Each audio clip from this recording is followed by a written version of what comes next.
Welcome to episode 1 of the RBT podcast. You're here with Travis Jones and Ben Cant. What's up, brother?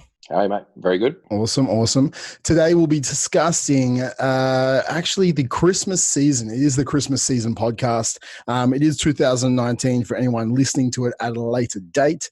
But for you, anyone listening here, this is how to combat the silly season with nutrition, drinking. Do you take a break? What's going on? So listen in, and we're going to talk about nutrition, training, alcohol, calorie cycling, behaviors, all that sort of stuff today, guys. So Ben is the expert of experts. That's what I'll call you, okay? The expert. Wow. But it's going to be a good discussion today, guys. So tune in. Ben, welcome. Yeah, man. What do you want to talk about? Mate, let's, I don't know.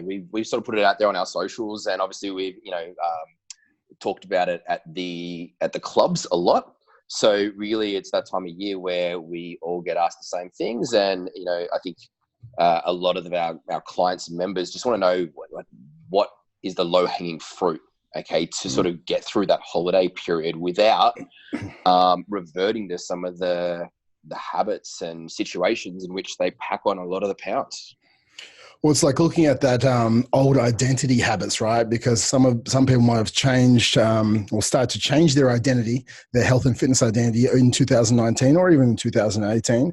But we revert back to the habits that we've created over the years when the silly season happens. So do you know any of the stats that people gain weight and all that sort of stuff over the holiday season? Yeah, so the stat is crazy, man. It is like literally on average, about 50% of our annual weight gain occurs in that sort of 4 to 6 week, let's call it, festive season, holiday season. So, and what I mean by that, just to clarify, is that the general population puts on, a certain amount of weight each year. Okay, we've got the obesity epidemic, and when we look into the timeframes in which it is, like literally that 10 to 15% of the year, which is that holiday season, is where half of that weight gain comes on. Which is pretty crazy, right? When people are focused for 11 months of the year, they allow, 1 month of the year to take them back nearly all the way, purely because of habits, behavioral, or maybe they just don't know how to combat the silly season. And I had another stat was around, palatable foods as well. Like, what was that stat? So Stephen Guyenet, who's a neuroscientist, he's an obesity researcher, does a lot of work with guys like Kevin Hall and things like that. He sort of talks a lot about hyperpalatable foods, and really what that means is how yummy food is, how easy it is to eat, right? And so we're going to get into this, obviously, with the festive season. What do we put on? We put on feasts. And in times gone past, when food wasn't so abundant like we have right now, perhaps that was traditionally not a bad thing to do. But right now, most people are heading into this situation overweight or obese anyway, and then adding to the problem with this abundance and this hyperpalatable food. So, when it comes down to these meals of yumminess, we know that we're likely to consume a lot more calories of said food. Okay. And that's something I want to sort of touch on here, because it is not only the environment that we're setting ourselves up with, but these particular food types. And although the word, quotation marks here for the audio listeners, when I talk about processed foods, what we're really talking about is what everyone with common sense knows is those foods that are just super easy to eat and overeat. Yeah. So, they're the ones which we can have basically a 40 to 50% increase in the amount of calories that we consume when it's a meal like that. So when we're looking at this, right, I think the biggest thing that happens, like we're in December right now, people are thinking, I'll just wait till January 1st and I'm just going to get started. I was like, it's the holiday season. Who cares? It's like, I've been good all year. It's time to take a break. It's like, they're having these thoughts in their heads, but as soon as you have these thoughts and your thoughts obviously become your actions, you start to rationalize your behavior. It's like, no, I'm going to overeat right now. I'm going to drink 3 nights of the week right now. And you haven't done in the past. It's like, there is no need to do that. Or when you do start to do that, you start to then overeat, then you start to freak out, then you start to feel bad on yourselves, and this sort of binging cycle starts. And you go from one meal to the next meal, and all of a sudden you feel bad. And when you feel bad, you normally don't train, and then you just keep eating bad. And then all of a sudden, January 7 hits, and you're like, wow, I just put on 5 kilos or 10 pounds. It's like, what just happened? It was December 1st, and now it's January 7, and I just lost the last 5 to 6 weeks of my life, and I'm feeling like my pants are tighter. I'm feeling down on myself, and it's like, New Year's resolutions. Let's start again until December next year, and then the cycle continues. So when we're looking at this, like, what's the best things that people can do inside December? What can they do? So, just to clarify what you're saying there is, I think what we see a lot for those that have a problem with this, and it's not everyone that we deal with. Obviously, our market is the health and fitness population. So we kind of see the best of people. A lot of the people we see, they already have quite good behaviors. But even within that subgroup, what you're talking about is, those personality types that go, right, I'm going to give this a break and I'm going to go hard. I'm going to go hard on the calories and the drinks and the sedentary lifestyle and just leave training alone for a while, because I've done well all year long. And what's surprising to some people, not to others, is just how far we can unwind our good work in that given time frame. And the other sort of subgroup within what we're talking about is that negative cycle that you're talking about. Those people that, yes, they will, overconsume, but then pay penance with it. Just like, right, now I'm going to eat nothing the next day or the next 2 or 3 days. Or I'm going to train like a silly maniac to try and overcome what I've done. And it turns that thing that we all love, the health, the fitness, the training, into this kind of like, paying penance for the sins that we committed. So those are, I'm sure, people will be nodding their head listening to that going, oh my God, though one of those or both of those may sound familiar. And those are really the things that we're trying to address here. We don't want any of that happening. So, yeah, I was just saying, it's like, training, it shouldn't be punishment. It should be nourishment, right? Like, you're nourishing your body by moving, like by releasing the endorphins that make you feel amazing, by, getting stronger, fitter, faster. And food is also nourishment. It's not, it's hard, right? Like, I see through social media as well, like, there's all these differing opinions. Some people are like, oh, it's Christmas, like, have a break, don't worry about calories. And then some people's like, no, you're on a diet, like, don't go off your diet at all at Christmas. I think for this podcast, it's like, me personally, it's like, yes, enjoy the holiday season, but everything's about sacrifice. I think, yes, you should either go to, and we'll talk about this today, like calorie maintenance, or understand calorie cycling, or understand how can I, fit the festive season into my life where I'm not blowing out at the same time. So I can still, even if I'm not going forward over those next 5 weeks or 6 weeks, at least I'm not going backwards with my health and fitness. So then, January 1st kicks in, or January 7th kicks in, and we're moving forwards again, getting to the stronger, leaner, best version of ourselves. Yeah. And what you're highlighting is it's kind of echoing a few conversations I had with clients this morning, right? Which is, sometimes when you're in a holding pattern in your health journey or your body composition journey. So say like you have 4 weeks of, we're talking about the festive season, but say someone has 4 weeks of like, you've got to change house and find a new place and like moving. It's like it's life, as it happens. Yeah. And so sometimes being in a holding pattern, and if that not going backwards is better than the last time you had that set of circumstances or that environment, that's a win. Right. Yeah. And it's about, as coaches, we want to ensure that, I talk about my clients and, hey, when you came, you were version 1.0, and then it's about creating a version 2.0 and a 3.0. And basically what happens along the way with, with health is that, what seems hard at the start, and you're doing this conscious competence, really trying to have to apply yourself and count calories or portion control or whatever you're doing, inevitably it becomes a set of behaviors that you no longer have to put in that same level of, like thought or willpower to achieve that outcome. And so, inevitably you're setting yourself up for the long-term success if you can just stop yourself from going backwards and repeating negative things that have occurred in the past in those situations.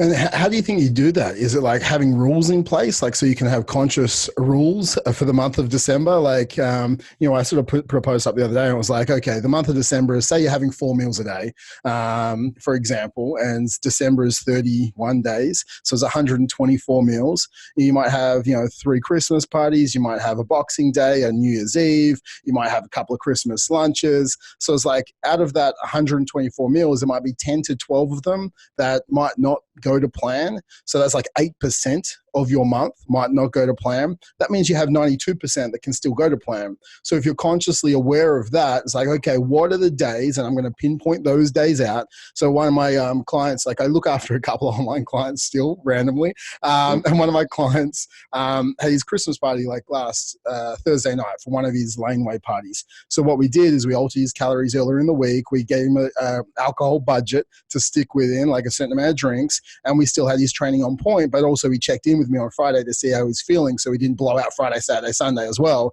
And then came into Monday like, oh my gosh, I can't remember anything since Thursday. So it's because we budgeted and he had conscious awareness of like, okay, these are my allowed drinks. This is what I'm going to be eating. This is how I'm going to change my week up. So I'm not, splurging and, highly over consuming my weekly calorie limits. He had a plan in place. And when you do have a plan in place, it's easy to follow a plan. If you don't have any plan whatsoever, then it's like, hey, one wheel fell off the car. Like, let's just keep on going until we're, driving into a wall. Do you think that's the biggest thing, is like having some form of a plan?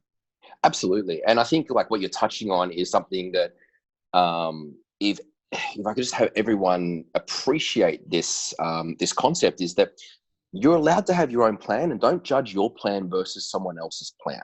Okay. Mm-hmm. Because that's what we have in this world of like social media time with health and fitness, is like you have a plan, but you're seeing someone else like, oh my God, this person gets away with having, a huge cheat meal on a Saturday, and look, he or she's still lean. And so all of a sudden, what you've been doing so well with and has been successful, you start judging it and going, well, mine doesn't sound anywhere near as fun as that. Okay.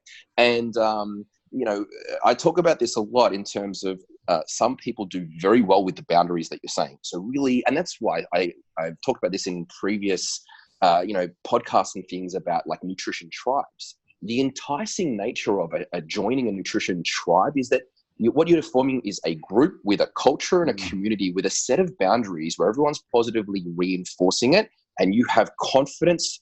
You have that certainty and confidence within the plan, right? And that commitment breeds success because you're seeing it through. Okay. So there's many ways to do it. And what you've sort of alluded to already, which is that one strategy with your client, is that sacrifice prior. Okay, so that you can enjoy and relax on a given event or set of events. And I'm a huge fan of that as well, because that's the opposite of the penance, right? The paying your dues because you stuffed up. So you and I are both big believers in sacrifice. There is absolutely nothing wrong with, if you want to be successful in any area of your life, paying your dues, committing and sacrificing to get that result. The problem is that, again, that comparison is the thief of joy. Right? When you're just like, comparing it to someone else's strategy and it doesn't quite sound as good. Oh, most definitely, man. I think then when you're looking at all the different diet tribes, whether you're doing like vegan or, paleo or anything like that, I think one of the big things is why, the paleo community, it's not as big as what it used to be, but the paleo community over the month of December, they still hold a great level of leanness compared to the flexible dieting, the new flexible dieting tribe. Because if you're just new to flexible dieting, you don't have the understanding properly of why the one, maybe a bit of intuitive eating, because when you can't count your calories and you can't weighing things properly and you're going out to parties and you haven't got that identity set, right? And you don't have a set identity because you can eat anything in a flexible dieting mindset, and it's very easy to overeat. Whereas if you're in the paleo community, for example, it's like, hey, I can only eat a sweet potato. There's no sweet potatoes here. Okay, I guess I'm not eating any sweet potatoes. And so it's like, I'm just going to have some chicken breast because that's what's at this party. Because their identity and their beliefs are set inside a boundary of foods, it's very easy for them to follow their plan still, because it's like, okay, cool. Okay, my plan is I stick with my identity. And if my identity is I can eat anything as a flexible dieter, and you're new to it, and you have an old identity as the fat kid, okay, I'm a fat kid at heart. If you have the old identity as a fat kid, then it's very easy to overeat. It's so easy to overeat. Yeah, and just I think we should let's just take a pause for a second because we've talked about a lot really quickly. So the experienced listeners, those that have heard discussions along these lines before, will be able to distinguish that. Like Trav and I aren't really saying that nutrition tribes are the way to go. What we're pointing out is we're just distinguishing the difference between what most nutrition tribes have in common is like a set of boundaries and exclusions. So there's some form of like food that doesn't sort of fit into the plan, and by that very nature tends to lend itself to consuming less because you're excluding things from the diet. So whether it's low carb, low fat, whatever. So Trav and I aren't saying that that's what everyone should do. We're just trying to point out that you can see how that strategy or that identity and belief system and set of behaviors that goes along with it can be a little bit easier for some people to handle in a Christmas festive situation where there's an abundance of all this food, but much of that probably doesn't fit into their boundaries. Whereas if you're a flexible dieter, and just for the sake of really quickly clarifying what we mean by that is someone that's really sticking to their overall goal of calories and maybe their macronutrients, which is their protein, carbohydrates, and fats. But within that framework, hopefully they're hitting all their vitamins and minerals, but they allow themselves to have some, some poor nutrient food, some fun food, some yummy food that all fits within that guidelines. And as you've pointed out already, if you're new to that and you haven't really knuckled that down yet, then the ability to be able to moderate yourself may be a little bit harder in the presence of this abundance of all that food. And perhaps you haven't gained the skills and the commitment yet to actually stick to those goals. Yeah, what I see with this, man, and I'll sort of bust out the guy's name. That book Flow by Knee High. I'm not going to say his last name.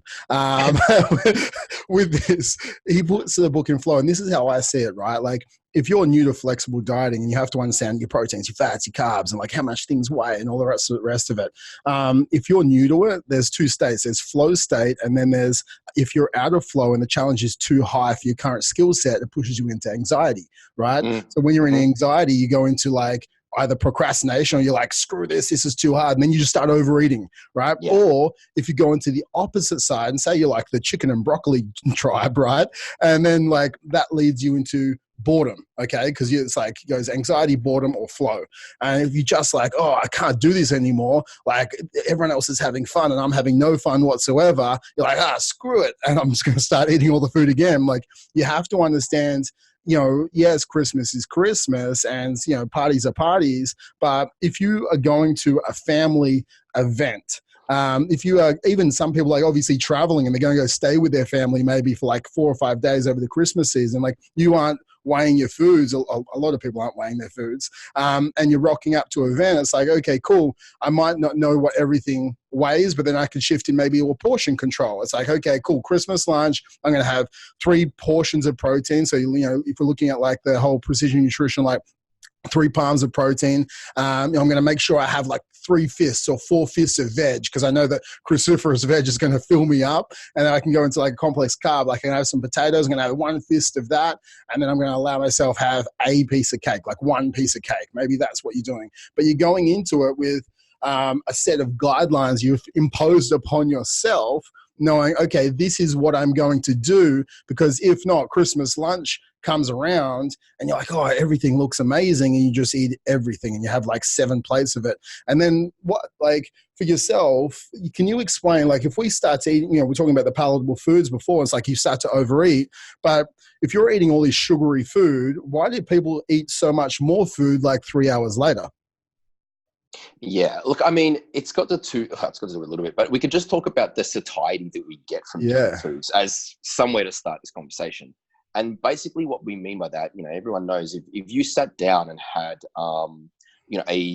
a lean chicken breast, okay, which is high protein, like not much on it and things like that, it's very hard to overconsume a lean chicken breast. If I didn't give you any flavors to have on it or, anything else, and it's going to keep you full. It's going to, sort of stabilize your blood sugars for a longer period of time as well.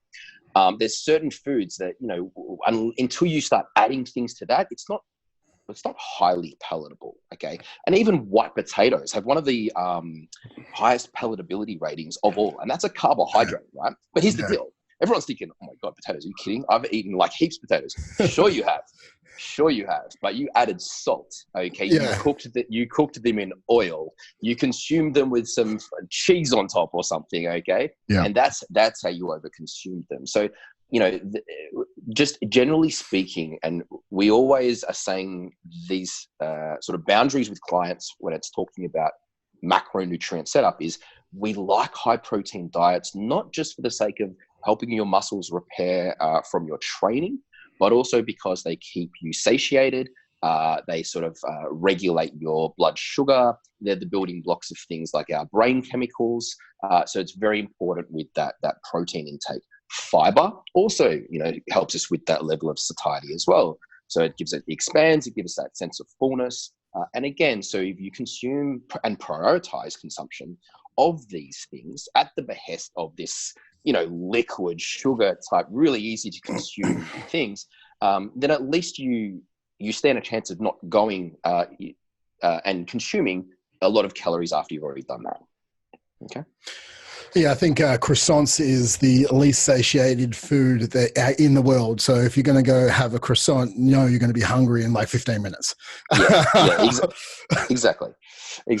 So, I think, look, that's really important. But I think, one of the things I wanted to head this conversation towards today is just the very nature of the festive season is really a discussion on food environment as well. Okay. And what I mean by that is,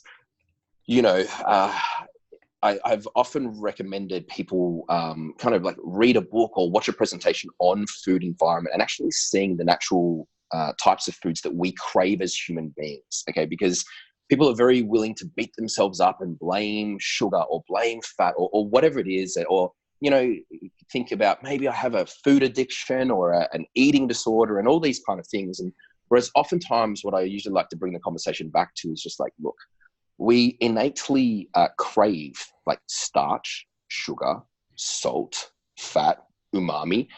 And so basically we crave highly caloric food. It's inbuilt in our very DNA. Okay. So from times gone past, that was the kind of thing that kept us alive. In modern times, these are the kind of foods that food scientists sort of combine together, all those tastes, textures, smells, packaging, everything about it, to design for food companies to get you to consume as much of that product or food as possible and basically return as quick as possible to purchase again.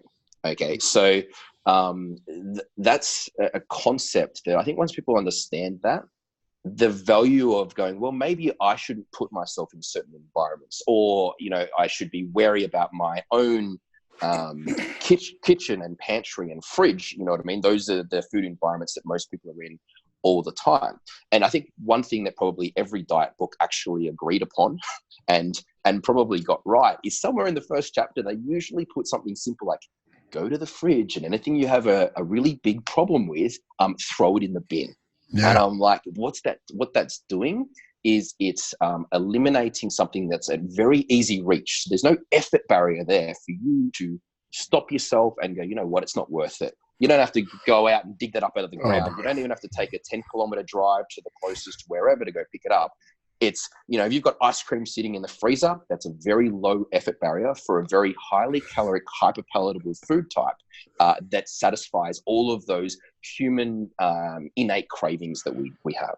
Dude, like yesterday, like I flew back from Perth, right? And it was a 3-hour drive. It was a 5-hour flight. And with 2 kids under 5, I got home, and literally when I got home, I put them to bed. It was like 10 o'clock last night. I opened up the freezer because I was like, I just want some ice cream to make my feel better about life. And I was like, there's no ice cream in the freezer. I'm just going to sit down.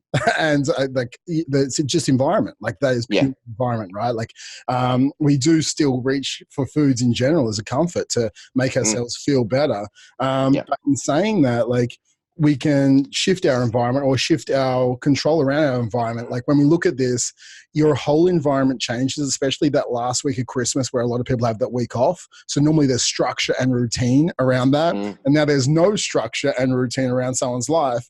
And they're just sitting on the couch watching some footy or watching the cricket or doing whatever they need to do. And it very shifts from, okay, normally I have things to do, work, and now I have nothing to do. I go from into like a mindless eating phase just to do things. Yeah, absolutely. And that's, that's one of the things that I think is underlying the nutrition subject of like the festive season is that what we tend to see is the output decreases. Okay, so all of a sudden we're not going to work, we're lounging around, there's more sitting time. And oftentimes these are in communal rooms. So whether it's like a lounge room or living space, which is often the space in which that food environment kind of cues are at their top. You know what I mean? Maybe it's, if you're getting advertised through the TV, if your fridge is just 2 meters away, spending lots of times in these areas, that's, when you're going to be more susceptible for reaching for food and having that mindless eating that you're talking about. So, when it comes to talking about what are some of the things that you can be doing about this, watching your output over the Christmas season is one of the best things I think people can do, because that's an easy metric to monitor these days. And what it does is, what we're talking about is we often talk about, the neat or the step count that we can sort of get our members and clients to do all the time. And that's a healthy thing to be doing. Like we live in a sitting culture. So at the best of times, so, ensuring that someone has that high level of neat and output throughout the festive season is one way that we don't at least drop off both our output, but also increase our input at the same time, because that's the worst possible situation. Okay. Yes. One of the brilliant side effects of getting up and walking and doing things, that's time spent not eating as well. So, when I have these discussions with clients and members, I'm like, listen, one of the things that I do, right, and I've rolled this out with my clients too, but I kind of noticed it with myself because, I will go places where there's a barbecue and there's a big buffet table right there. And if I sit closer to those things, you can be guaranteed I mindlessly snack. I eat, yep. I eat more, I go for seconds quicker. And so one of the things, I've done various like bodybuilding phase, like diet phases throughout Christmas season, right? So I've been in very tough situations where I've still put myself in that family catch-up environments and not been able to really eat anything there because I choose not to. But one of the ways to intervene on that is go, hey, you grab the kids, you go for a walk. Do you know what I mean? You end the meal setting, okay, right? You've had your fill. You don't stay near the buffet anymore. You go out and you play with the kids in the trampoline or in the backyard. You take them for a walk. And, this is something that I talk about with clients on the weekends. So it's not even the festive season, but sometimes clients that just overconsume calories on the weekend because they go, I'm so out of routine. I've got nothing to do. And I'm like, listen, I want you getting out of the house and doing this and that. And inevitably, the same thing goes for when, what it's like when we go away on holiday. You and me go away on holiday, and most of the time, if we're in a nice sunny place, we don't have to worry about putting on weight because our step count's like 30,000 steps a day. Yeah. And all that time walking is time not spent eating. Right. Yeah. So like one of the things I did like back in the day would have been 2005. I did some Charles Poliquin stuff, and he did allow cheat meals back then if you had a certain subs gap or whatever it was.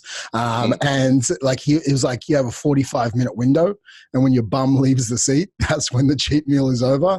I've heard of this. Yeah, but like what I do like about that is, especially over the Christmas period, and it's not like let's start a stop clock and you're allowed to eat for the next 45 minutes. I don't want you to take the cheat meal concept into it, but we have these lunches that last for like 3 hours or 4 hours, and we just keep eating and we keep eating until all food is consumed. Like you don't have to eat all the food. Maybe like you eat for an hour. It's like, okay, lunch is like from 12 to 1, and then we're going for a walk. Like you're actually setting I really like implementation intentions or intention implementation. So it's like, and I think this is the biggest thing when you're out of whack or out of structure, that, if we're looking at training and step counts and things like that, it's like if you can set a time and a place where you're going to do the activity, and you even write it down, all of a sudden now you've created this like conscious place for this event to live. Okay, so if you go on Monday morning, I'm going to go for a walk at 7 a.m. and I'm going to walk for 35 minutes with my wife, Liv, and we're going to walk around X suburb or whatever it is. But you've created now a place for this event to happen. And if you write that down, you create this schedule around that, then it's going to actually, you're going to follow through with it. If you just say, I'm just going to go for a walk on Monday, well, you didn't create an event or a time and a place for the event to happen. It's more likely or not going to happen. So, if we can create these events and you're going to still train at, RBT or wherever you train at the 9 a.m. class during that week, and you've created this event where it's going to happen, you're more likely to do it. And I think this is the biggest thing. It's if you are going to have these meals, it's like, okay, I'm going to have Christmas lunch and I'm going to eat A, B, C, and D at this time. And then that's going to be the end of my meal. And now you've already created a structure in a structureless environment. Yeah. This reminds me a little bit of that. I think you had this printed up on shirts at one stage. I think it was you. Something about I regret that workout, said no one ever. Right. And this is like going for a walk. I'm like, you go for a walk, like no one ever doesn't like that. Okay. Exactly. Once you're there and doing it, it's like sometimes getting up off your fat ass and dragging yourself out is like, and then you're out there and you're like, oh man, what do we have? We have stress reduction. We have taking in, the natural sunlight. We have all these like positives that come from it. And every single client, member, general population person we've ever given that to never regretted going for a walk. Man, like this is on the weekends, like, and this is, the zoos are open over Christmas break as well. Like I always go to the zoo, like every other weekend. We have like a monthly membership for like $10 a month to go to the zoo, because whenever I go to the zoo, like I'm walking with the kids, I'm actually doing something, but I leave the zoo like 12,000 steps to 15,000 steps deep. And I've walked for like the 3 to 4 hours and I didn't even eat. And I've got my step count in. I've done it in an environment where everyone enjoyed themselves. And then it's like, cool, I'll go home and then I'll have lunch, or then I'll have dinner, or I go do it after lunch or dinner so I don't keep consuming. So it's finding those activities that can fit inside the festive season that go, okay, I'm going to do this. And it's not like I'm just going to go for a walk. I'm going to go and do this. I'm going to go for a walk along the coast. I'm going to go to the zoo. I'm going to go to wherever the hell you're going to go, but there's something you're doing. I think, what do you think I'm going to jump just slightly, as far as training inside the silly season, but, and then training inside Christmas week, like how do you think people should structure their training? I just have to finish off on what you just said, though. Okay. I'm going to come to that, but you wanted to skip away from it, and I was really waiting to jump in on what you said, because what you talked about was really identifying a behavior that you have in which time flies, and you don't even realize that you've had an amazing output and a reduction in like your food intake, just naturally speaking, because that is a set of behaviors and circumstances that I like to give clients as homework. I'm like, I want you to tell me, like, when are the times when you go, man, I haven't stopped today and I feel great. Like I barely eat. I wasn't hungry, this and that. Guess what? Ding, ding, ding. That is the kind of things you want to be able to replicate. Okay. And vice versa. When are the times when you found yourself out of control, eating too much, stressed out, and this and that? And those are the behaviors and environments in which we want to limit or mitigate. Okay. So on to the training. Like you said, I think what do you call them? Your intention implementations? Yeah, I think that's a really good idea, because I don't do it as officially as that with clients, but it's something that coming up to that kind of like a 2-week period for my clients anyway, over Christmas, I have a bit of a break myself, is I look for commitments for them, what is feasible and realistic for them to do. And often the case is this, I find that some clients can only commit to 20 to 30 minute workouts. Okay. So it's like, right, because, again, that routine's missing or something's not there. And I'm like, right, if it's a short, sharp blitz, I don't want you to feel like that's not a win just because you've previously done 40 to 60 minute workouts, because it comes down to that mindset of that people who think that the workout is that, exercising and it's got to do with the time that they do it for. So, we hear these things like, wasn't a very good session today. I can only train for 20 or 30 minutes. And, there's this sense of not celebrating that. And that's just simply not true. Okay. The amount of calories that we really burn throughout the workout isn't actually that great, despite like some of the things that jokingly get said in the marketing in the fitness industry, I suppose, it's not a huge amount of calories that do get burned through the workout, but it's that commitment to routine. Okay, and that commitment to that behavior that basically has that domino effect that I think you've spoken about in seminars that we've done together. Yeah. It's like, right, you know that you get up, you train, that starts off a great post-workout breakfast, that starts off the energy and the mindset to carry on those dominoes that lead to success throughout the day. Yeah, man. I think like obviously hormonally it shifts as well. If you train first thing in the morning, you're setting yourself up like to feel fantastic. And normally like we all have these domino habits. So some people have a domino habit. Mine is training. Okay. If I don't train, then I'm more likely to eat poorly. Some people, their domino habit is sleep. If they sleep poorly, then they don't eat well or they don't train and then they don't. And then like it keeps going down that factor. You have to really find out what is your domino habit. And I think for a lot of people, it is training. I think if you train first thing, you're less likely to overeat afterwards because then some people are like, oh, I just stuffed up my training session. Then like that's a thought pattern that goes through people's heads. So I was like, I may as well eat healthy because I've already trained.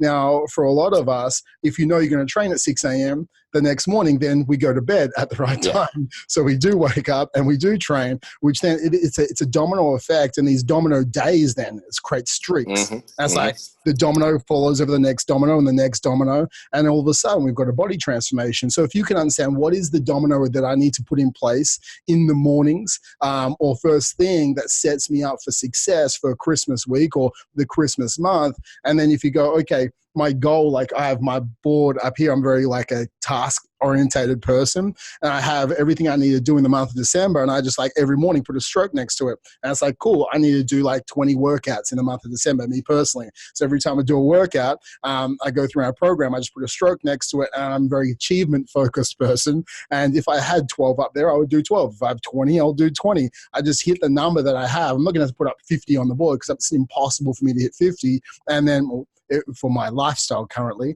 And you know, for me, it's just not the output I want to put into it. But if you can go, okay, my goal is I'm going to hit 12 training sessions. And for me up there as well, it's like my goal is going to hit 25 days on point with my nutrition. So like 25 out of the 31 days, like I'm going to hit on point with my nutrition. The other ones, I'll, skew about 25% of my calories up or down to make sure I can still hit my task. But like for this, I think, this is the structure I create for me to go, great, I know what I need to do for the month of December. I know what I need to do as far as like, my training and my drinking and all the rest of it. And also when I go into, with my training workouts, I'm not going to go through a high strength phase on the back end of December because I know if I'm going to be overeating slightly, I don't feel great trying to do like 3 rep maxes or anything like that. I like just to, get through a bit of volume and sweat a bit more. That's just how I like to train towards that end half of December. What would you say as far as like training structures for people? Would you say just follow your program? Yes, if you have a program, but if you're not essentially following a program, what would be an easy thing for people to do? Yeah. So again, I think that's a great solution, which you've got for yourself. And I've got my own one that I do as well. And more to the point, we're going to probably talk about a few things here, but let's just, again, recognize the fact that different things work for different people. Okay. So if something works for you, don't have that, that comparison thief of joy, thinking that you have to do something else. Okay. So a few things. One, I would definitely agree with you that I think performing your training at the start of the day is the way to go over a season in which notoriously routines change. There's more, what do you call it? Things done by the spur of the moment and changes to the daily plan. And those are the kind of things that can either just knock out your training session entirely or give you a lot of anxiety about all of a sudden having to pick with relaxing and, doing an activity versus the thing. And all of a sudden now it's like, well, it's a negative experience for you. So if you just got into that daily setup of performing the training first, again, I think you take advantage of everything we've talked about above. Now, second point I'd like to make is that, and this sort of comes off, it builds upon the thing that I said about maybe you can only do a 20 to 30 minute training session and you sort of undercommit but over deliver. You're going to set yourself up for a better experience with that as well, is that it doesn't take much to maintain.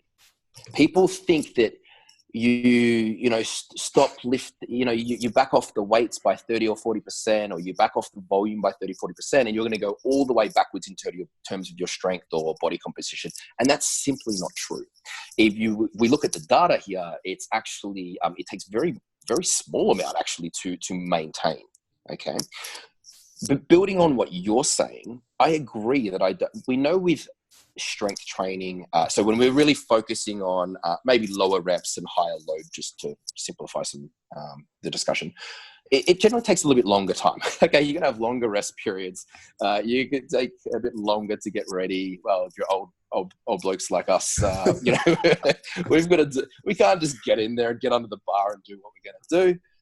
And that doesn't seem to be as enticing for most people. We're not any special there. I think most people over the Christmas period just want to get in and do the work and get out.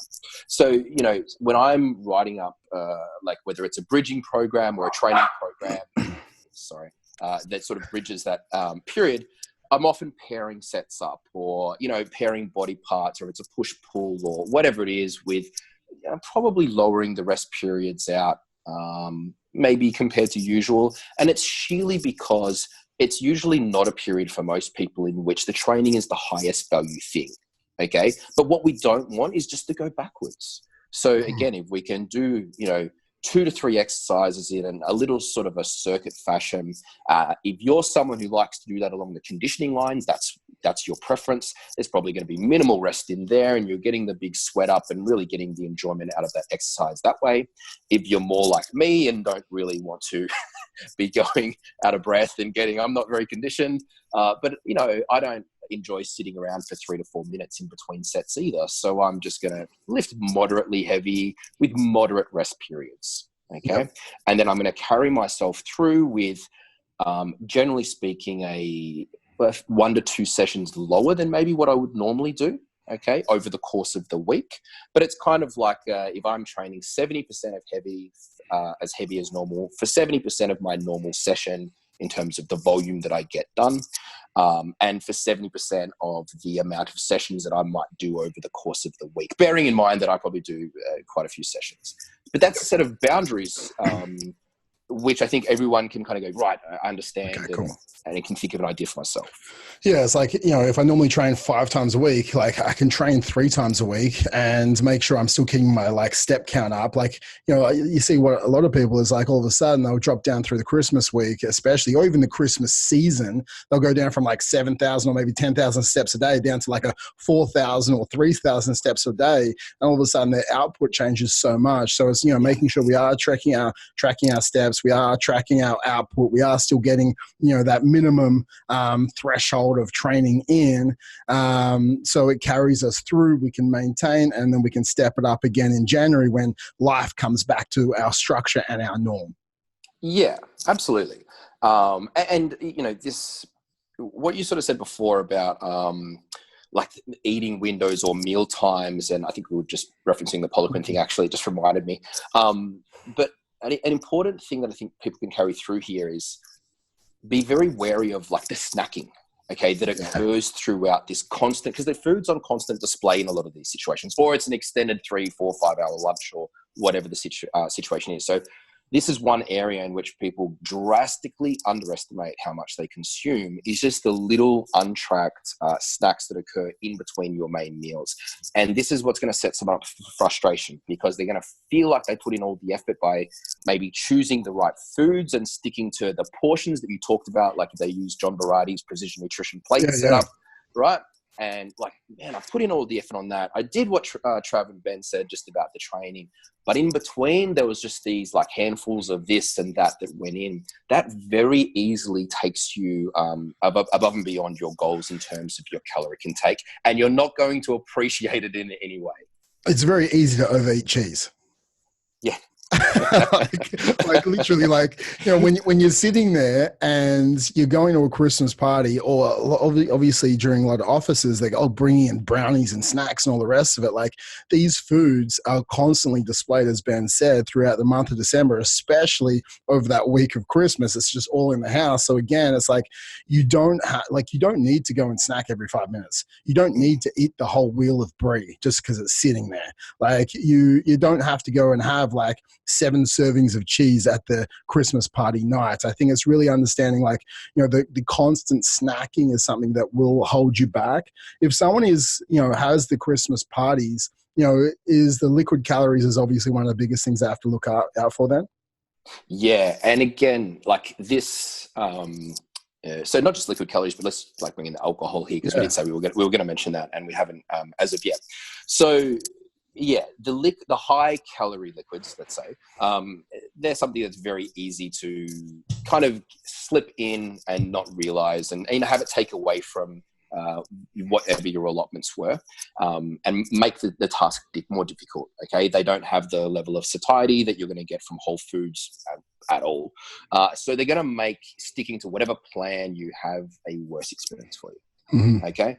Yeah, you may really love Coca-Cola, okay, and that's a pleasant experience while you're drinking it, but it's not going to make you sticking to your targets any easier, that's for sure. And when it comes to the alcohol intake, that's highly variable between individuals, okay, and it's not I think it's not what people think it is that's the problem, and they think it's the calories within the drink. What I tend to see being more problematic is that, you know, when we do consume alcohol, we do have that inhibition of a lot of, you know, every other decision making that we pretty much do. So there tends to be a meh, whatever, when it comes to consuming foods that you otherwise were committed not to consuming when you were sober throughout the day or the evening. And worse than that, if you drink yourself into a point of feeling pretty average the next day, this is where you can see someone's output is like zero. They're barely breathing. So like no steps and no training session, seeking out sort of comfort food to deal with the hangover. And that's, again, you know, we can talk about this through experience with like literally thousands of people here, is sometimes that carryover effect is not just one day. You know what I mean? It's like, you hear about this, it's stuffed up my next 4 days. Yeah. You know what I mean? And that's probably the insidious nature of like when someone doesn't deal well with, you know, getting drunk or having too much alcohol in the diet. Not to say that if you don't suffer from those problems and you can consume within moderation, and have the calories contained within the drink also fit your goals, it's not an issue for you. I think it comes back to, again, like some people, identity. If your identity is a health and fitness person who wants to feel their best and be the best version of yourself, then, okay, within my identity, I know that I can have 4 drinks and I'm still living within my identity. If you know that if you shift to like 7 drinks or 8 drinks, this shifts you out of your health and fitness best version of you, and all of a sudden you might start making poor choices and you drop into the lesser version of you, and that carries on to the next couple of days. It's like, okay, cool. I don't want to be that person. We have, especially in Australia, such a drinking culture. You have to question yourself. It's like, okay, why do I need 9 drinks? Okay, what happens at 9 drinks that doesn't happen at 4 drinks? Like, what happens at 2 versus 4? And it's like, it's not going, okay, I'm against alcohol. It's like, no, like I love having a glass of wine. I love having a beer. But for me, it's like, what am I going out to do that? And for us, you know, we all want connection, and we connect over food and alcohol, and that's what society does in communities. So with the Christmas parties, just because there might be unlimited drinks, that doesn't mean you need to drink unlimited. Like, you can still stick within the boundaries that you have inside your structure of your life. Absolutely. One of my best mates taught me this a long time ago. He said, I'm here for a good time, not a long time. And then he would always ghost. He would always leave us somewhere when we were out. And but he had it. He had such a good point. Like, he was there for a good time, and he knew when things got messy or whatever. Like, nothing good happened after a certain time period of night out on the, you know, in the dark streets of Melbourne. So, you know, you can apply that same thing right here. It's like, you know, spending longer in these environments or drinking for longer, you know what I mean, then you need to, again, the the returns diminished so long ago that it's really like worth looking at and going, well, how much of it do you need? You know? So yeah, like I agree. if you're trying to go out to get drunk, because you can only have fun when you're drunk, there's another podcast you should listen to, and it's probably not this one, right? Yeah. Because like you can you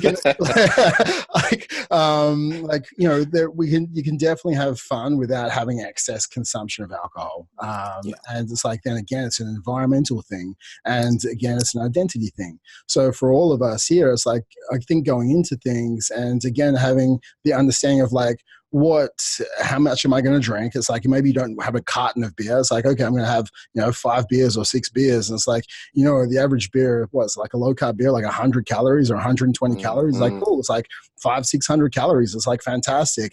A glass of wine is about 100 to 150 calories, depends on the pour.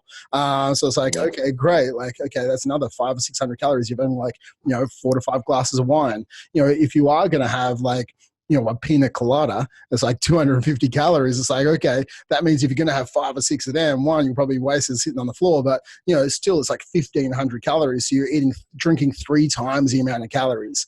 And then you have that with the inhibition to continue to overeat. Coupled with that, all of a sudden you've hit like a 5,000 calorie day. And then again, the next day, I think one of the biggest things someone could do over the month of December is probably delete Uber Eats off your phone. I think that could be one of the best things you could do. Yeah, absolutely. And like we joke about that, but we're not really joking. Like those are the kind of discussions I love having with clients. And it's because they don't usually come to me for those kind of discussions, because they think it's more complex than it is. And I'm like, unfortunately, it's not. I've just got to unpack the set of behaviors that you don't realize that are contributing to your issues. Okay, of whether it's overeating or, whether it's not sleeping or whatever that is. And sometimes these real world, low hanging fruit, things that you can action straight away are highly, highly effective. And I think that one thing that you and I get, well, not just you and I, but like people like us in the industry, we can be very easy targets. I'm sure we're going to create some nice little sound bites out of this and put them out there over our social medias. But out of context, the things that we free flow say throughout this could be, dragged by someone with an opposing perspective and, try and drag our names through the mud and something like that. And I'm kind of willing, because I'm sure you don't really care either, but, I'm someone who I appreciate like the flexible dieting strategy. And I have clients that utilize that all the time, but I'm also someone who can also try to make people understand that having boundaries or an abstinence of certain activities or whatever is not inherently a bad thing. We went through, I think, over the last decade, this phase of, if you were clean eating, again, I should use, quotation marks there, you had an eating disorder basically, which is simply not true. Like that's argumentative for the sake of, again, like creating a soundbite, really.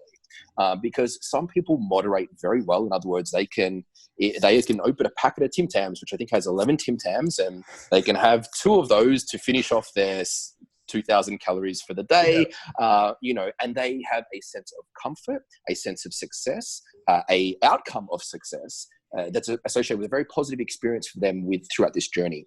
Others do not have that. They will open that packet of Tim Tams, they'll have 11, okay, and they do not moderate well. So that person is probably going to do much better in some form of abstinence from that, whether it's creating the food environment at home where that's not included, or having these boundaries that they identify with. And that's not wrong. Okay, that's not wrong. And it's just like we talked about alcohol before. Guess what? If you have a drug or alcohol addiction, you don't moderate it. No, simply don't, mate. Like for me, like 100%, like the Tim, like in certain foods trigger you, right? Like the Tim Tams, I can't have 1 or 2, right? Like I'll have 1 or 2 packets of Tim Tams, and it's the same as like I'm not gonna. For me, like a tub of Ben and Jerry's, like I'm not gonna eat like a scoop of Ben and Jerry's. Like I'll have a tub of Ben and Jerry's. So if I buy the tubs, I buy for Ben and Jerry's. For me personally, I buy the half-calorie ones. They're like 600 calories for the tub. It's better than 1,200 calories for the tub. For when I'm looking at going, okay, cool, that's me. But also I'll go, I'm not going to buy that for me as like snacking. If I do want to have, something sweet, I'll buy a Hello Top stick, and I know it's like 100 calories. Yeah. It's much easier for me to stick it inside my calories, my macros, for the time period. Now, Yeah. again, like I know it's very easy for me to overdrink when I'm having beer or when I'm having like vodka sodas, because I will just knock them back. When I have a glass of wine, I'm not like sculling wine. So for me, like a glass of wine, like I will sit on a glass of wine. I'll have maybe like 4 or 5 over the space of like 2 or 3 hours. Now, 2 or 3 hours, if I'm consistently drinking vodka sodas, like I'm like 13, 14 deep. So it's like, okay, what ones am I going to still enjoy myself because I'm drinking in a social environment, but I can control my input, which also controls my sanity at the same time because I'm not 13 vodkas deep. And then it controls the way I feel that night, the next day, and I can still stay to plan or stay to track. With this, I'm going to ask you, what are your thoughts about just some strategies around like calorie cycling or intermittent fasting or anything like that during the time period where sometimes, night times may have, or some days may have higher calories or some nights may have higher calories? Do you have any thoughts around that? Yeah. So look, just generally speaking, again, let's just touch base on what we mean by that for any like really newbies listening onto the audio. So you can have a 7-day-a-week plan, which is just kind of the same targets every day. Let's use 2,000 calories as an example. Nice round number there. And within that, you might have, 40, 30, 30 split, protein, carbohydrates, and fat, or something like that. And that can work very well for some people. Now, the pros and cons of that. So the pros of that is it's very easy, okay? And again, we know that ease kind of creates confidence and certainty create compliance, okay? Great, amazing. Some of the cons that you could potentially say for some people is, well, perhaps some people want to eat more than that on some days, okay? And so, if we're able to satisfy that and say, okay, well, maybe 3 days a week, I'm going to consume 1,600 calories, and 4 days a week, I'm going to consume whatever that would equate out to, like 2,300 calories. And all of a sudden, I've afforded myself some really enjoyable higher calorie days, okay? And like the sacrifice that I've made by consuming a little bit less on a few days a week, that trade-off is well worth it. Okay, I find this technique or this strategy very effective for many, many clients. Okay, many clients like to either choose one of two basic ways of doing so. One way would be to use more calories on social situations, which I highly encourage because I tend to find they lend themselves well to long-term compliance. So if I'm looking after a client and he's married with kids and he wants to have a really nice, enjoyable Friday, Saturday night date night and family day, and I can give him a plan that allows him some freedom and to enjoy those kind of meals that he wants on those days, that lends itself to a long-term compliance strategy. Okay. The other one is that, and this probably goes for the people that are a little bit more into training, where training is really high up on their values, is maybe on their days that are really high output.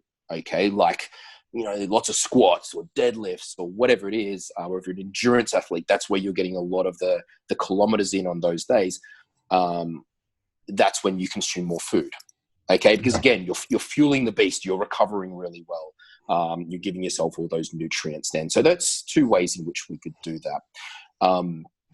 But sorry, my phone's telling me I have 10% left. One of the ways we can take advantage of this, in the Christmas period is just, again, afford ourselves some sacrifice for some reward. We're coming full circle now talking about the exact conversation we had at the start of the podcast. Yeah. And I think that's the biggest thing, right? Like, for us, it is going, okay, cool. I can sacrifice slightly, then I can eat slightly higher.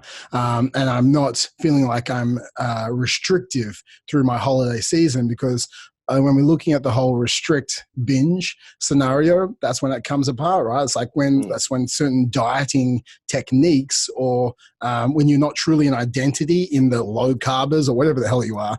And I feel like I'm restricting that when I tell someone they can't have chocolate, all they want is chocolate. So if I can tell someone they can't eat, all they want to do is eat. So for you, you're creating a plan that you can enjoy and then you can follow, then you're more likely to stick to the plan. I think that's the biggest thing people need to come around. Yeah. Now, I think if we could create a visual on that quickly, Trav, and you could almost consider it like a spectrum. Okay, a spectrum of where you might fit as an individual along those lines. So up one end of the spectrum, way off the end, we would have people that do ultra well with flexible diets. These are very good moderators. These people can do things in moderation and have all of the benefits of doing so. Can comply. They usually have a nutrition IQ, so a level of ability to plan or calculate whatever it takes to really stick to the macro or portion that they want and have that flexibility contained within it. And they might be able to do that daily. Okay, that's how good they are at it. Then I feel in the middle is probably along the lines of what you and I maybe do, which is like, generally speaking, we like boundaries and we like a plan to our meals as such, avoiding our trigger foods, right? And avoiding our trigger situations and environments, but then having the ability to have a relaxed, date night, catch up, social situation, which maybe comes once a week, maybe it comes once a fortnight, okay? And we can indulge with good company and with, good food and drink that we really enjoy. Does that make sense? Yeah, 100%, man. And then over the other end of the spectrum is those abstainers, okay? They do not do well with any sense of the flexibility that we've previously mentioned, at least not at that time being. And I don't think that you necessarily have to stay at one end of the spectrum. I often find, and I'm sure you do as well, a lot of people when they first come into, for instance, our clubs and stuff like that, they really enjoy the rigidity because they want to be told what to do initially until we have that skin in the game where they want to learn how to do. Okay, it's like, tell me what to do to help give me to basically start this immovable object that is my motivation and my commitment to get this process going. And then your job, my job along that process, right, now this ball's rolling, we're going to upskill you here. It's like giving a man a fish and then you teach him how to fish, essentially. Because exactly. now he's fed, so he can keep moving forward, right? Yeah. But if you try to teach a man a fish and he doesn't even know what a fish is yet, right? What am I doing? I got no interest in whatever you're trying to teach me. Exactly. I think if we can look at this, man, like one thing about the Uber Eats, and I will say that again, like what I tell some people to do sometimes is, yes, I think you should delete the app at times, but also is look at your last purchase history on Uber Eats. And it's like, if you can go through all your last foods and what you bought, it's like, okay, pizza or burgers or whatever it is. And it's like, okay, it has a timestamp next to it. You go, oh, I had that at 11 o'clock on Friday. And then we're looking at the habit loop. It's like, what happened before that?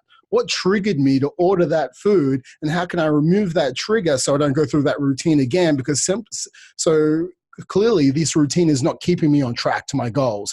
So I think looking at what happens to cause you to eat those foods, and if you can, one, delete the app, you can't even use it anymore. But two, if you can delete the trigger before you actually reaching for the phone and to use the app, it's like, cool, it's no problem anymore, right? Yeah. I think that's a big thing we have to look at. I did ask you before, I know you aren't you can be for some people, but again, everything's in context. And I think that's the biggest thing. Like intermittent fasting, like I intermittent fast pretty much every day of my life. One, because it just works for me. Like I haven't eaten yet. It's 2 o'clock. I'll probably eat something small at like 2:30, 3 o'clock today. And I'll have another snack and then I'll eat, dinner. Like I'm not out to gain mass. I'm not out to do anything like that as far as my health and fitness goals. But intermittent fasting for me, I have a bigger dinner. It makes me feel fantastic after my bigger dinner every single day of my life. And that's just me and how I set up my life. Do you think like intermittent fasting can work for some people if they're not using it as a binging mechanism for this period? So the short answer is yes. Okay. Absolutely. 100% yes. The long answer, which I won't actually go into the details of, is sometimes when people ask me this, we want to start talking about the physiology and things like how stress and cortisol and things that kind of do change in the fasting physiology state, whether or not it can be counterproductive for some people, for which that answer is also yes. Yes. For the guideline of boundaries and the context of body composition, absolutely. If you do well on that, you have a positive experience, you are heading in the right track with success to your goals.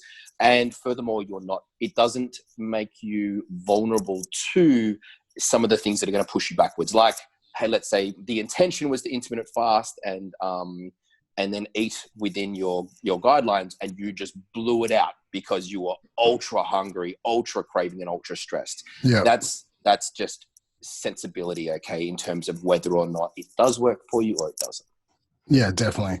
And even it could be just having some lower calorie meals around the higher calorie meals on the day. So it's like there's calorie cycling for the week, and then there's meal cycling for the days. I guess it's just looking at what works specifically for the person. So like we've covered so much today, man. Like obviously focusing on protein, focusing on cruciferous veg, focusing on just boiled potatoes. But it's like also focusing on like some implementation intentions, understanding that, it could be a great time. What about diet break? We didn't actually talk about that. I'm hoping my battery doesn't run out. So if it does, we'll have to catch this last little bit up. But I was going to actually get to that hopefully at the start, but we missed it. And that is that if you have if you are able to look at this conversation in advance of the festive season, I'm not too sure how long it's going to be until we release this podcast, for instance, you could look at the greater picture here of how your training and nutrition are tracking and whether or not it might be a good time to take a diet break or like a deload from your training session. And sort of then that it sort of affords you the whether it be a higher calorie intake for a week, okay, where you just go back to your maintenance or but slightly above maintenance, which is a great time to do it, by the way. And the same thing if you had that thought process where you could line up your training cycle as to whether that week might be a great time for you to deload and then cut back on 1/3 of the volume, 1/3 of the intensity, or whatever parameters you like to use for your deload, and just kind of enjoy the balance over that time frame. But also, I think, noting that like diet breaks do still have structure. I think sometimes like people go, I'm going to have a diet break. And all of a sudden they go, oh, it turns into a binge week. It's like, no. It's still like calorie maintenance or, 10, 20% above calorie maintenance. And that also doesn't mean you don't move for the week. You're not having a diet break and sitting on the couch and just eating potato chips for the week. I think you just have to understand, a diet break does require structure, does require understanding like what you're putting into your mouth. And it still does require you to understand what your output is. I think, the biggest thing, if anyone can take, things away from this, it's having structure to the month. It's having the ability to understand, make sure you're still watching your output and make sure it doesn't go down. It's making sure you can have some form of implementation intentions of what the month really is going to look like for yourself. And then understanding like, okay, cool. Like there's every sacrifice is always a reward. So it's like, what are you sacrificing? You're sacrificing I'm only going to have like 4 or 5 drinks, and that means you're going to sacrifice 15 drinks. And, that's still a sacrifice, right? But that sacrifice, if you are going 15 deep, then you're probably sacrificing the next day. Because, and the day after that. The day after that. So it's like everything is sacrifice either way. So I think if we can look at this, it's like, for sure, like there is that whole 80-20 principle. I think, a 20-minute workout is better than no workout. I think, you want to try and get up and create, routine and structure for that week off and even through the whole month. It's not like I'm going to start again in January. I think, treat every meal as the meal because it's like, I blew out this meal, so I may as well blow out next meal. Like, no, I had lunch. And if I didn't really follow my plan at lunch, don't worry, I can get back on my plan at dinner. It's like you treat every meal as the next meal to get back on track. And just because there's, and just really checking your environment. It's like if you know that the Tim Tams, you're going to eat the packet, like don't have them in your house this holiday season. You're probably going to overeat anyway in certain circumstances. So really understand it's like, I'm going to have these 4 meals or 5 meals inside that family environment. I'm going to create routines around this environment, whether me personally, I go to the zoo, you go walk for the beach, whatever it is you need to do, go to the dog park, like, whatever it is, you're creating routine where you're actually going to get out and move. And I think that's for me, like that's the biggest way to treat the holiday season. It's not all or nothing approach. It's like, I'm a healthy individual and I want to nourish myself with training. I want to nourish myself with food, but I also enjoy, having a glass of wine in moderation, having a slice of cake in moderation, and, changing my calories and macros. And even if I wasn't even tracking that, I can go into a Christmas lunch going, I'm going to have 3 portions of protein. I'm going to fill up on some veg, and then I'm going to have a smaller portion of like heavier carbs on my plate. And once I finish that, I know I've satisfied myself. You don't eat for gluttony. It's like you're going to satisfy yourself. And then if you want that piece of cake, like have that piece of cake. And then the next meal, you don't lay on the couch for 4 hours and continue to eat. The next meal, you just go back into eating to your plan. And I think that's the biggest thing that I really want people to understand and take away. Absolutely, man. Look, I couldn't have put it better myself. I think identifying a lot of those triggers, environments, and positive behaviors that you have is one of the best bits of homework people can do prior to leading up to the festive season. And I think I'll just leave the last remark by saying, don't be afraid to offend your in-laws by not taking home the leftovers. I know anyone with Greek in-laws here, I'm feeling for you. I know what it's like. There's a lot of desserts left over at the end. You just say no. They're going to go to waste. Okay, because probably they're not going to go to waste, and you're going to consume them later that night or the night after. So blame me. Take a note out of my book. Just say. So this guy called Ben, he said I couldn't take him. Who's Ben? I don't know, but you can't. He told me I can't take him. Here's his number. Call him.